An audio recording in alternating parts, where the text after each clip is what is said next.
other catty women that say, "Oh, you have kids. You shouldn't be wearing something like that and posting something like that."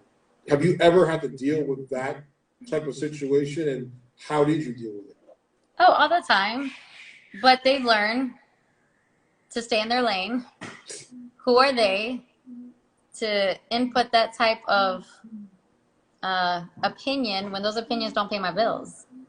Well, do you ever feel though, like, because I mean, there's always been this thing that women go through, and it's even retrospect, even in wrestling. One of my very good friends, Mickey James, who is your age as well, beautiful, probably the best wrestler to ever live, female wise, and she was put into a lot of storylines throughout her career of being old, because obviously they look at in the wrestling business, like when you reach 30, it's old, and women have this always this thing to deal with of the stereotype, like whether it's Right. in the film industry or TV. Once you reach a certain cap, and then it comes to the point of like women who are over the age of 40, who have kids, where you get people who make those statements of like, you shouldn't do this and you shouldn't do that. So I ask you, do you ever feel that, one, there's a double standard when it comes to men and women in the business? And second, do you feel that there should be an age limit on a woman being sexy? Absolutely not. No. I mean, if anything, you should be sexier as you get older. You I should be agree. sexier. I mean, the more you know, the better you should be. I mean, I'm 40 now, but when I'm 50, I better be looking better than I do now. I'm just saying, J-Lo, goals. When she rocked that pole at 50 years old, I was like, yes, queen, yes. Let me be motivated, because everybody Mm-hmm. needs motivation. And that motivated me. I mean, I not once looked at J-Lo in that film and said, "Oh, I can't believe she is stripping. I can't believe she is going up and down that pole." I'd be like, hell yeah, if I look like that, I'd be going up and down that pole too. My God. And it's a movie. It's not like she's a real stripper anyways. But it's like, who are people to judge?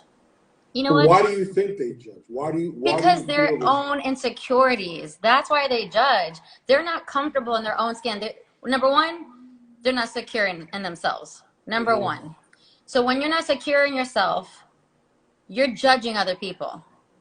Because clearly you're judging yourself because you're insecure and you're not looking at yourself with respect. So if you're not respecting yourself, you're not going to respect other people. But do Period. you think there should be do you think that with the double standard in entertainment and sports, that it should be changed? Like, it shouldn't be about your age. Like, if you still got it, you still got it. Absolutely. Absolutely. But unfortunately, society utilizes the younger age. But what I love about WWE, they didn't do that. They chose the older demographic of females that instead of the 20-year-olds. If you looked at Mm-hmm. the first week, those girls were crazy young. They were mad young. I have to go back and look at it. I have to And go back. then you see the women that they chose to continue, we're all, four of us are in or three of us are in our 40s. Two of them were in their 30s. Well, I But the think it's first fit. Yeah, continue. but the first set of girls, the first week, they were clearly in their 20s.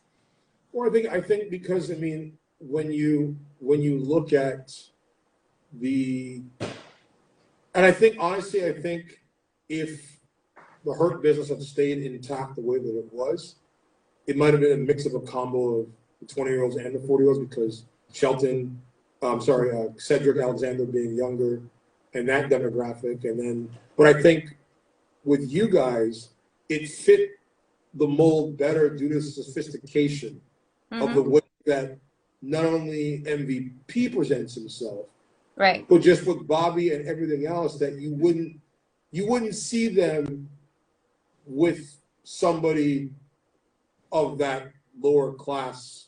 I wouldn't say lower class, but like that's pitching towards that younger demographic, because they have a certain standard, the way that they present Mm-hmm. themselves, and I think that's what made all of you guys blend in. And what I loved about it that made it different compared to other situations where you didn't have just like a bunch of black girls.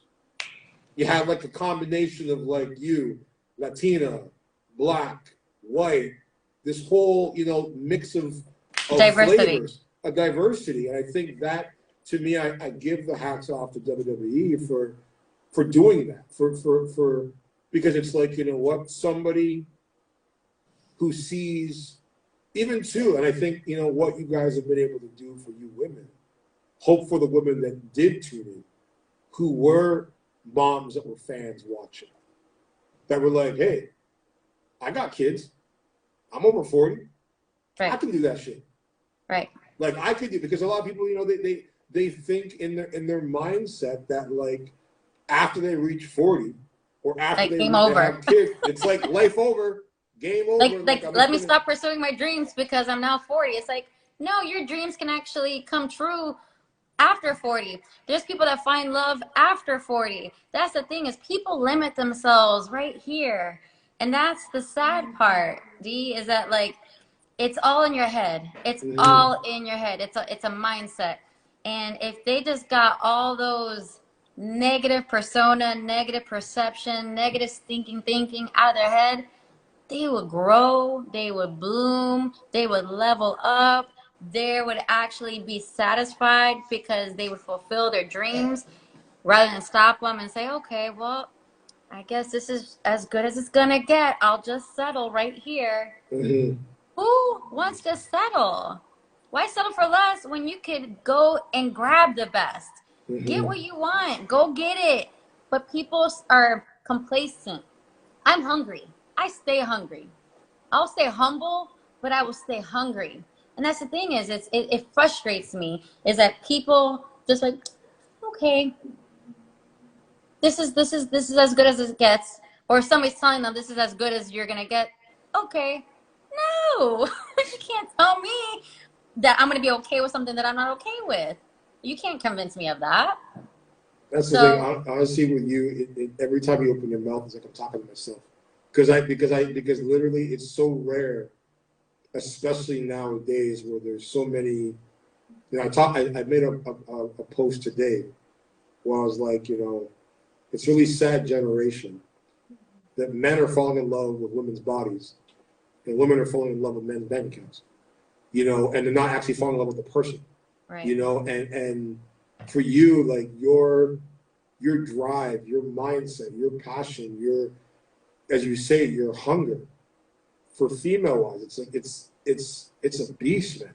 It's such a beast that, you know, to me, it's like I look at this next chapter for you, even after this WWE opportunity.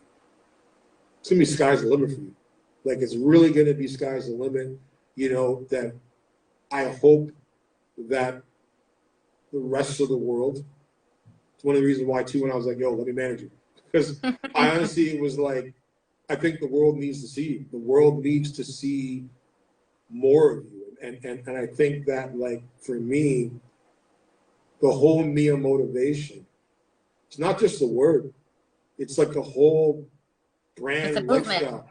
It's a movement. And it's a movement that, you know what, that I can see you doing that, selling out arenas, like with the headset, like Tony Robbins for fitness, you know, and having a whole sea of people, you know, following in what your message is, because to me it's strength, it's power, it's beauty, it's sophistication, it's class, it's intelligence, it's integrity, and you never can find that in the same person.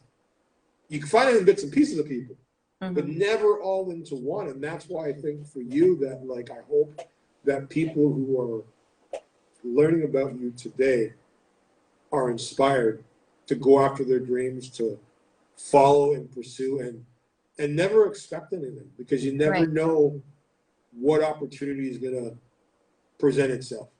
You know, so like for you, like with your company, you know, what is the goal that you want to take with your company of Mia Motivation? Well, I don't want to limit myself to who I can impact and who I can touch. So that's why my goal is to take it virtually and do videos and to do seminars. So on a regular basis, anybody can access me through videos. And then on a live basis, I want to be able to get booked throughout the country and actually go to an arena and speak into people's lives, like bring a team with me. So it's not just me, you know, it's other people that are like-minded, that are bosses, that, you know, are driven, that are called to greater platforms to reach people. I want to bring that because that's going to be just a force, like a thunderstorm to just strike people in an electric way, to just get them charged up to level up in their life.